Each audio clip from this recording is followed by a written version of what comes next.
নমস্কার বন্ধুরা, গোপাল ভাঁড়ের গল্প চ্যানেলে আপনাদের আরও একবার স্বাগতম।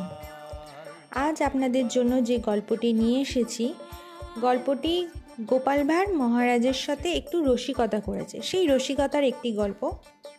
গল্পটির নাম স্বগোত্রের অন্ন। তাহলে দেরি না করে শুনে নেওয়া যাক আজকের গল্প। গোপাল মহারাজের পাশে বসে কোনো দিন ভাত খাবার সুযোগ পায়নি। সেদিন ঠিক একই সঙ্গে দুজন স্নান করে এলেন, অতঃপর একই সঙ্গে পাশাপাশি খেতে বসে গেলেন। খাওয়া শেষে মহারাজ এক মুঠো ভাত হাতে নিয়ে বললেন, তাহলে আমি জল নিলাম গোপাল। সঙ্গে সঙ্গে গোপাল বলে উঠল, আমিও নিচ্ছি।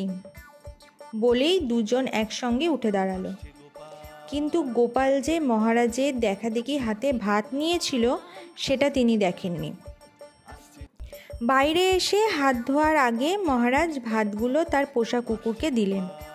অমনি সেও গপাগপ খেয়ে নিল। দেখা দেখি গোপালও ভাতগুলো কুকুরকে দিল, কিন্তু তার ভাত কুকুরটি ছুঁলোই না। মহারাজ ব্যঙ্গের সুরে বললেন, আরে গোপালচন্দ্র, ও কি আর যাত্রার ভাত খায়? গোপাল এবার ঠোঁট কামড়ে মাথাটা দুলিয়ে বললে, তাই তো, ভদ্রলোক স্বগোত্রের অন্ন ছাড়া খান না দেখছি। গোপালের কথায় মহারাজের মাথা নিচু হয়ে গেল, কেননা স্বগোত্র কথাটির সঙ্গে তাকেও কুকুর বলা হয়েছে। তো বন্ধুরা, এই ছিল আজকে আমাদের গল্প স্বগোত্রের অন্ন।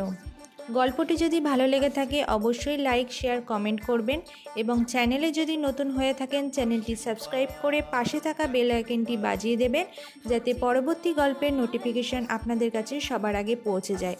ফিরে আসবো নতুন একটি গল্পের সাথে আগামী রবিবার ঠিক সন্ধ্যে 7:30টায়। ধন্যবাদ।